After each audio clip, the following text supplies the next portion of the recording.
जम्मू काश्मीरच्या पहलगाममध्ये झालेल्या दहशतवादी हल्ल्यामध्ये 12 पर्यटक जखमी, महाराष्ट्रामधील 4 पर्यटकांचा समावेश तर 2 पर्यटकांचा मृत्यू। TRF दहशतवादी संघटनेने स्वीकारली जबाबदारी। पहिलीपासून हिंदी अनिवार्य नाही, मोठ्या विरोधाच्या नंतर राज्य सरकारचं एक पाऊल मागे। ABP माझाच्या बातमीवर शिक्कामोर्तब।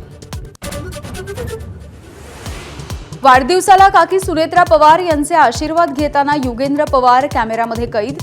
काकी आणि अजित काकांबद्दल प्रेम आणि आदर कायम। युगेंद्र पवार यांची प्रतिक्रिया। विद्या प्रतिष्ठानच्या कार्यक्रमाला शरद पवार आणि खासदार सुनेत्रा पवार एकत्र। जनतेच्या कामांसाठी एकत्र यावं लागतं। अजित पवारांबरोबरच्या भेटीवरती शरद पवार यांनी मौन सोडलं। सरकारमधल्या प्रतिनिधींशी बोलण्यात काय चुकीचं असाही सवाल। युगेंद्र पवार यांच्या वाढदिवसाच्या निमित्त शरद पवारांकडून खास शैलीमध्ये शुभेच्छा। आम्हाला अक्षता टाकायच्या आहेत असं म्हणत आजोबांना नातवाच्या लग्नाचे वेध। उद्धव ठाकरे हे मुंबईतील लँडस्कॅमचे बादशहा। भाजपचे नेते आशिष शेलार यांचा हल्लाबोल। आशिष शेलार यांची ऑडिओ क्लिप व्हायरल। राज आणि उद्धव एकत्र येण्याची चर्चा पुढच्या महिन्यातच शक्य। राज ठाकरे 30 एप्रिलला तर उद्धव ठाकरे 4 मे रोजी परदेशामधून परतणार। उद्धव ठाकरे कमालीचे सकारात्मक, संजय राऊतांची माहिती। मत्स्य व्यवसायाला शेतीचा दर्जा। राज्य मंत्रिमंडळाच्या बैठकीतल्या निर्णयामुळे 4,63,000 मच्छीमारांना फायदा होणार। तर गोसेखुर्द प्रकल्पाला 26,000 कोटींचा निधी।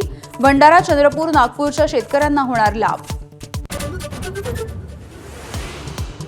शरबत जिहादच्या वक्तव्यावरती बाबा रामदेवांना दिल्ली हायकोर्टानं फटकारलं।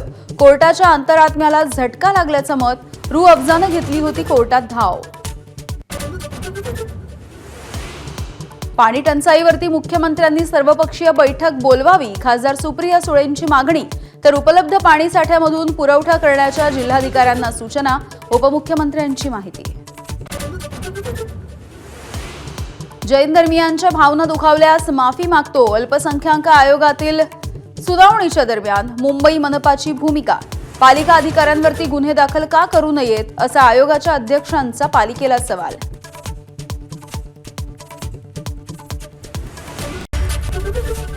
ABP माझा, उघडा डोळे बघा नीट।